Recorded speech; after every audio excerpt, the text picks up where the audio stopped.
মার্কিন যুক্তরাষ্ট্রের ছত্রছায়ায় ইসরায়েলি সামরিক বাহিনী গাজায় টানা ১৫ মাস বিরামহীন আগ্রাসন চালিয়েছে।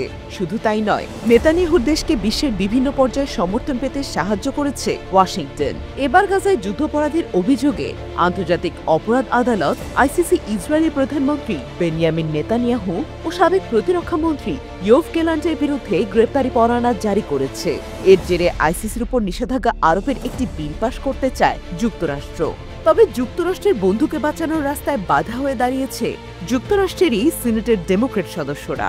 জানা গেছে, মার্কিন প্রতিনিধি পরিষদে ট্রাম্পের উক্ত বিল পাশ হলেও সেটিকে আটকে দিয়েছেন যুক্তরাষ্ট্রের সিনেটের ডেমোক্র্যাট সদস্যরা। গেল মঙ্গলবার অনুষ্ঠিত ভোটে বিলটি ৫৪-৪৫ ভোটে অনুমোদন পেলেও চূড়ান্ত পাশের জন্য প্রয়োজনীয় ৬০ ভোট অতিক্রম করতে পারেনি। জাতিসংঘের বিশেষজ্ঞ, ইউরোপীয় কর্মকর্তা এবং আইসিসির ব্যবস্থাপনা সংস্থার বর্তমান ও সাবেক সভাপতিরা সবাই বিলটির বিরুদ্ধে সরব হয়েছেন এবং সতর্ক করে দিয়েছেন যে আন্তর্জাতিক আইনি ব্যবস্থার জন্য ক্রমবর্ধমান গুরুত্বের সময় এটি একটি বিপজ্জনক নজির স্থাপন করবে। তবে অনেক ডেমোক্রেটিক এই বিলের বিরুদ্ধে ভোট দিলেও তারা আইসিসিকে ইসরায়েলের বিরুদ্ধে পক্ষপাত দুষ্ট বলে অভিযুক্ত করেছেন, কারণ আদালত নেতানিয়াহু ও গেলান্টের বিরুদ্ধে গ্রেপ্তারি পরোয়ানা জারি করেছে। আদালত একই সঙ্গে ২০২৩ সালের ৭ অক্টোবর দক্ষিণ ইসরায়েলের বিরুদ্ধে হামলায় ভূমিকা রাখার জন্য হামাস কমান্ডার মোহাম্মদ দেইফের বিরুদ্ধে গ্রেপ্তারি পরোয়ানা জারি করেছে। এর আগে গত ৯ জানুয়ারি মার্কিন প্রতিনিধি পরিষদে নিষেধাজ্ঞা বিল পাশের পক্ষে ভোট দেন মার্কিন আইন প্রণেতারা। অবৈধ আদালত প্রতিক্রিয়া আইন নামে এই বিল পাশ হয়। তবে এবার সিনেটে বিলটি আটকে যাওয়ায় সেটি আইনে পরিণত হওয়া আপাতত অনিশ্চিত।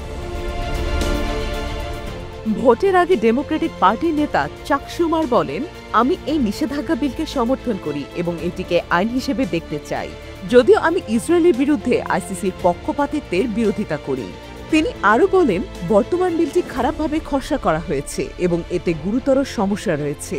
এই বিল মিত্র দেশগুলো ও আইসিসির সঙ্গে কাজ করা ব্যবসাগুলোর ক্ষতি করতে পারে।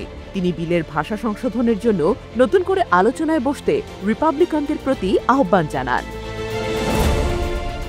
এদিকে সিনেটে বিলের পক্ষে কথা বলতে গিয়ে সংখ্যাগরিষ্ঠ দলের নেতা ও রিপাবলিকান সিনেট জন থুন বলেছেন, আজ আইসিসি ইসরায়েলিদের লক্ষ্যবস্তু করছে, কিন্তু এটি সহজেই আগামীতে আমেরিকানদের দিকেও নজর দিতে পারে। আবার এদিকে ডেমোক্রেটিক দলের একমাত্র সদস্য হিসেবে সিনেটর জন ফেটারম্যান বিলটির পক্ষে ভোট দেন। এর জন্য তাকে প্রশংসা জানিয়েছে যুক্তরাষ্ট্রের প্রভাবশালী ইসরায়েলপন্থী লবি গোষ্ঠী American Israel public affairs committee.